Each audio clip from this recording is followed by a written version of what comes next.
Good Wednesday morning.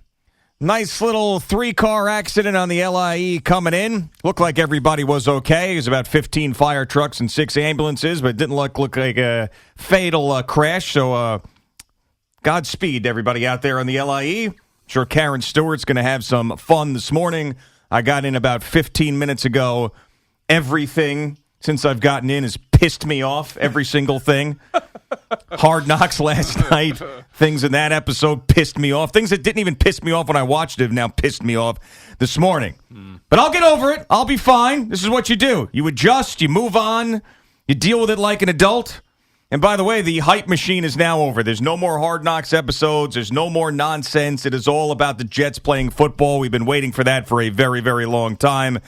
Good morning, Boomer. How are you? Yeah, a lot better than you are. I mean, I understand that, accidents do happen. There is construction on top of the accidents. That's the problem. And, I wouldn't use the word nice little accident right before using the word accident. Well, Jerry said to me, he's like, well, at least you weren't in it. And I was like, yeah, I guess. But at the same time, like if I was in it, it'd be a better excuse to be as late as I was. You know what I'm saying? Like I actually got in the accident as opposed to having to sit there and watch other people get in accidents. But this is why those of us who live around here, whether it be, in the tri-state area, New Jersey, Connecticut, New York, are like the way we are. Because we get annoyed and things happen because we have so many people living here on top of each other. Well, it's also, having a week at the beach where you wake up, you go up the stairs, down the stairs, sand, back, whatever, and you're just completely in another world. And then you get that slammed on top of you the second day you're back to work. You're like, that's here we what go. you call a New York state of mind or that's New right. York reality. Hell that's man. the way it is. Aaron Rodgers had that when he came on with us at Jets camp. That's right. It's a good point. He got caught in that tractor-trailer accidents over there in Jersey. He did. He said that there were 3 different jackknife tractor trailers. That's why he came in hot. I know exactly how he felt. And that's what I told him. He was exasperated. He was. You could see that he was exasperated. I know, because he probably hasn't dealt with stuff. I mean, maybe in California he's dealt with stuff like that. 100%. In Malibu, yeah. Yeah, I'm sure he's dealt with. But in Malibu, it's like usually it's the off season for him. He doesn't have anywhere to be, where he had to be at practice. He had to be at that interview. He had to be at a meeting. So it's probably just driving him crazy. So on Sunday, I'm sure that Drew Kaliski, our producer for the NFL Today, is going to ask us, who do you think is going to the Super Bowl? Oh. And, I know who I think is going to the Super Bowl right now. You got your Super Bowl picks this morning? I mean, we all do these stupid things, right? Of course. All right, so I want to have the Jets in the Super Bowl. I really do. But you're not going to do it. No, I think I am going to do it. You are going to do it. But the thing that may hold me back from doing it, okay, and not that I have anything against Broadway. I don't. I love Broadway. I would take Sydney.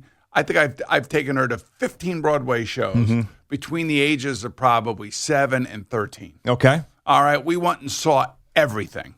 And I loved experiencing the live theater with my daughter and sharing those moments with her specifically. Yeah. I wouldn't drag anybody else along with us unless you wanted to bring a friend or something. Okay. Which was cool. So we would go to the Garden. We'd go to concerts. We'd go to Broadway.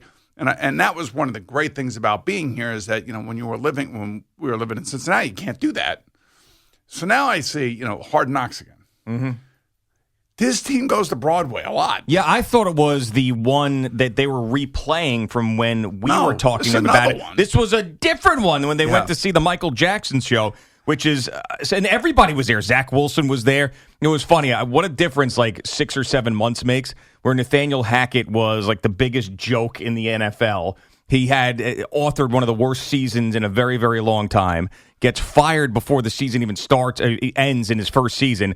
But then now he's here with Aaron Rodgers in New York going, Mama say, Mama son of Makusa. Mama say, Mama son of Makusa. It's crazy. Like, wow. But here's the deal, though. I mean, I want my football team eating nails. Yeah. I don't want them, having cocktails in Broadway. Too much. I mean, a little bit is okay. Yeah. Just I don't know. It's like So that's why you're going to keep him out of the Super Bowl? I don't know. I think too much Broadway. I think I'm still going to pick him just to piss everybody off out there. I don't think it's going to piss anybody off. They're probably just going to do how everybody will assume, even though you don't do a lot of this, they're going to assume you're doing like the Bill Cowher Homer thing. Where like the Steelers could be a 2.5 win total. He'd be like, AFC champion Pittsburgh Steelers this year. It's going to shock a lot of people. Yeah. Down there.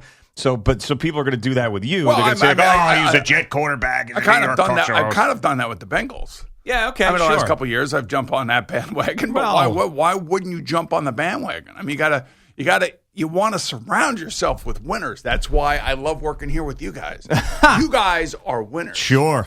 You Absolutely. are. Hey, listen, when I think about the amount of softball games that we played, the amount of wins that we had compared to the amount of losses, we're winners. Oh, my That's the way goodness. I look at it. But anyway, these guys tend to go to Broadway a lot. Yeah, Aaron Rodgers likes Broadway. That's interesting. I didn't look at it like that as much. I mean, he had everybody there. It was the Michael Jackson show, which is, I don't know, it's such a weird thing. Like, obviously, Michael Jackson, one of the great entertainers of all time, but at the same time, it's like there's a lot going on there. You know what I'm saying? Like, and it goes when they were talking about it. Yeah, they go through his whole life.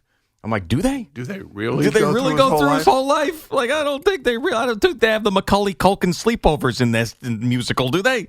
No, I don't think the Corey Feldman getting changed part of his life was in this musical. But anyway, it was. I thought it was a good bonding experience thing, and then they got to talk to the guy afterwards, and our buddy Solomon Thomas was trying to do the moonwalk. Like, I didn't have as much of a problem with that. Like, the problem I had last night was, and the thing that holds me back from thinking that they could win a Super Bowl is the cheesiness of the head coach.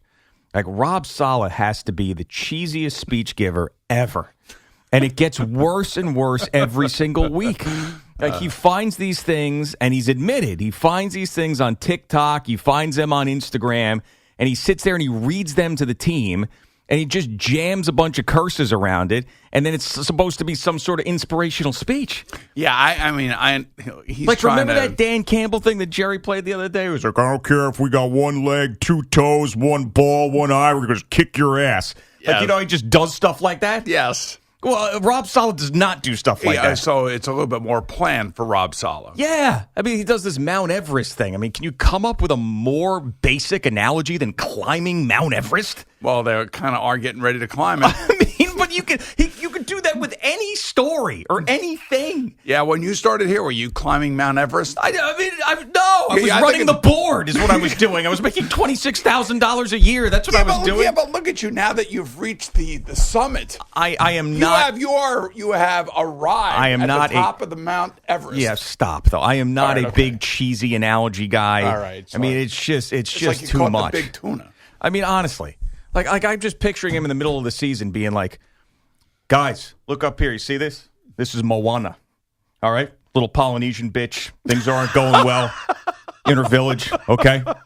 The effing coconuts are drying up. There's no more effing fish out there. Right. And the reason why is because this shape-shifting, obese Samoan, Maui, stole the Aya Tafiti.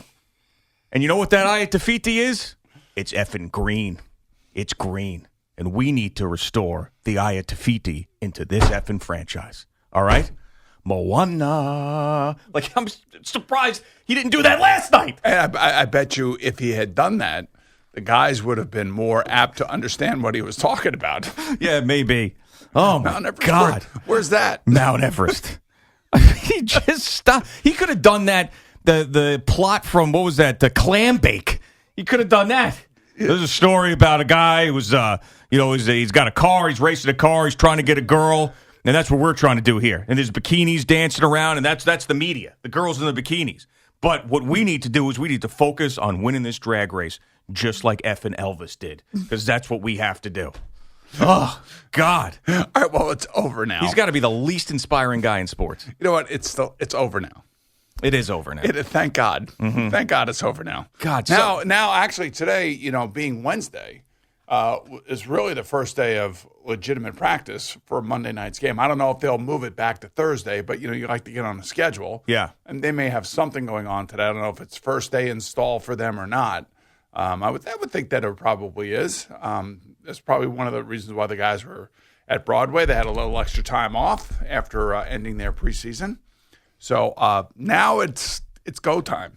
That's all you have to really say is stand up in front of them and go, okay, guys, it's go time, baby. Yeah. You know who's, I think, even though he's curses more than probably anybody in the history of Hard Knocks, even more than Rex Ryan, but Jeff Ulbrich, the defensive coordinator, I think he came off pretty well in this thing. Like, he seems like a real football coach. And if that defense does turn out to be a real football player too. Yeah, right. I mean, so sure, of course. So I mean, if the Jets defense turns out to be historic, like DJ Reed says, like, he's going to be on the top of lists for people, even though people love the offensive coach, but he'll definitely get a bunch of interviews, especially coming off. You can see his personality and the leadership abilities that he's had with that defense. I'm just telling you, it's much easier to talk to the guys that you're with every day and your side of the ball.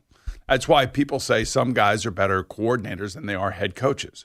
Nathaniel Hackett may be one of those guys that, he's funny, he's smart, he gets along great with his quarterback, and he can handle that room. Yeah. And when he stands up in front of that room, because the quarterback has a love and respect for him, everybody else in that room is going to have the same thing. You see what I'm saying? Of course. As opposed to what happened to him last year. Yeah, just where basically the quarterback now out there, Russell Wilson, has got to deal with this maniac Sean Payton's ego, who basically told him, stop effing kissing babies. Did you see this? Yeah, I did. I saw that. It was in this report of one of the Denver Bronco beat writers. He said, it's not all about your brand. It's about winning football games and all of these things, which is true. But, I mean, Sean Payton's a guy who's cared about his brand. He's cared about himself. You talk about a guy who has a major ego. It's just funny because he's coming in there with his ego trying to squash the other guy's ego. Well, because that ego overtook the team last year and put the head coach in a really bad spot. Yeah. Because the GM and, the ownership prior to the new ownership allowed Russell Wilson to do whatever he wanted to do. Now, and he was not, they thought they were getting a guy that was going to be committed to the game like Peyton Manning was. And unfortunately, he's committed to other things. Yep. That's right. That basically distracted him from being the player that he once was in Seattle. And, who knew that was Pete Carroll. Yeah, for sure. They knew it. Yeah, well, I mean, he dropped so many hints along the way about how they really didn't like him anymore and how important it was to beat him extension. He had all that stuff. He had two years left on his contract. He wanted a new contract extension, and John Schneider and Pete Carroll said, we're not giving it to you. Remember when they beat him last year? The Seahawks beat the Broncos, and Pete Carroll's like, this is just really important for our guys. And then one of the reporters goes, well, why? More so than some of the other wins. He's like, well, I mean, you can kind of figure it out. Yeah, basically, because everybody couldn't stand him. That's right. They couldn't stand Russell Wilson, and they loved beating him in a Broncos uniform. So anyway, I was thinking, with the game tomorrow night, Detroit and Kansas City, it looks like Travis Kelce may not play in this game. That's right. Hyperextended knee. Everybody was freaking out that it might have been an ACL. They did the MRI. ACL was intact, but he may not play with the hyperextension, which, changes some things. He's not one of those guys that you just replace, Nope. He's not one of those guys where there's just somebody behind him who's going to take that role. I don't know. Can Superman do it without him? Yeah, I'm sure he can. I mean, listen, no Chris Jones. Right. No Travis Kelce. Yeah. I mean, that's two of their best players on that roster who have significant impacts in every game that they play. Yeah. I wonder if that spread changed significantly yesterday. And here comes the team that's going to bite your kneecaps off. Yeah, they're still a 5.5-point favorite as of this morning. The Chiefs are, obviously. Yeah, I don't know. I got to get a look at the Lions first off. It's just hard for me to believe. The Lions defense was terrible. It's just hard for me to believe. I wouldn't say how the Jets defensive line is basically probably going to be, other than Aaron Rodgers, their strength of their team. Yeah. Because they can come in waves and they're just going to keep going and going and going. And boy, you could see it in preseason. I mean, even the young kids were getting pressures on opposing quarterbacks. So it's one of the reasons, one of the aspects, I think, of a football team that will determine its greatness. And, the Philadelphia Eagles had that last year. Mm-hmm. And then, of course, the NFL screwed up the field and then slowed them down or made them slip when they were going after Patrick Mahomes without getting a hit on them. Yeah, I had totally forgotten about that storyline until you brought it up. We talked about that for days and days and days after the Super Bowl, and I had just been out of my mind about the field conditions and how could that happen. But, yeah, that was crazy. I mean, that's not going to happen again. So when I think of the Lions have Aiden Hutchinson, but that's about it, really. I mean, they don't have a great defensive line, and, there's going to be more than enough for Patrick Mahomes and more than enough room for him to play no matter whether or not Kelsey's out there with him or not. And, listen, Patrick will probably go off for 350 and 4 touchdowns and get started on another MVP.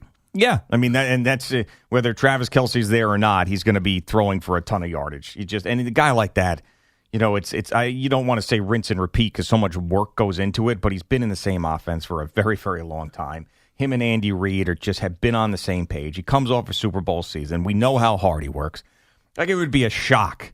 I mean, even if Kelce's not there, it would be a shock if he came out and played poorly in Week 1. Just would be. He's just that good. He's just at the top of his game. Like I don't necessarily know that the Detroit Lion defense is all that great. That's the thing. Like when you look at certain teams in the beginning parts of their schedule, like we talked about the Jets and the Giants, but like you take a look at say the Ravens schedule. Mm-hmm.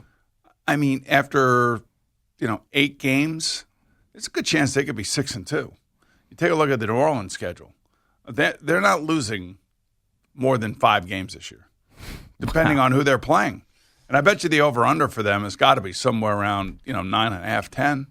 I think it is 9.5. I think that, I'm not saying they're going to the Super Bowl.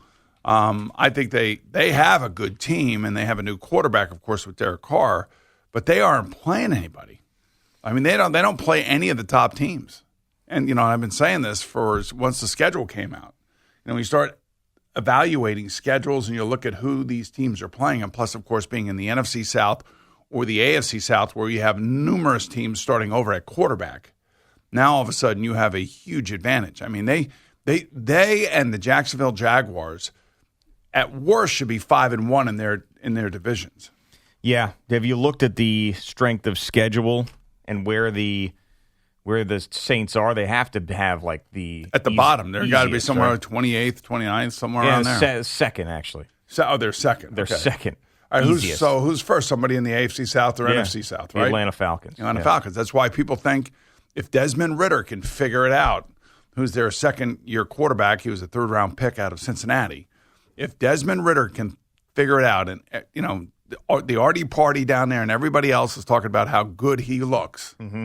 They're another one with they're not playing any of the top level quarterbacks. And by the way, I've talked about how I do not like the New England Patriots this year. They have the toughest schedule in the NFL. No kidding. Toughest schedule. Number one. AFC, NFC crossover. And I'm sure the Giants are like in the top 5. The Jets are in the top 5. The Giants are actually 12th easiest. They are. Yeah. Their projected win total on this particular Sharp football analysis site is 8.2. And the Jets have the 25th easiest, so that's whatever the 7th hardest or 8th hardest in the league, and they've got a projected win total of 9.85. Well, I think it's because maybe the Commanders are on the Giants schedule twice. The Rams are there. I mean, I don't know. The Raiders are there. I don't think people are thinking too much about the Raiders. But, man, and the Cardinals. Yeah. Yeah, there are some really, really tough schedules out there in that AFC East. And the AFC North. Yep, there too. And I also think, the NFC East, like to me, both of these teams have got to start. They're both at home against division rivals. They have to win their games.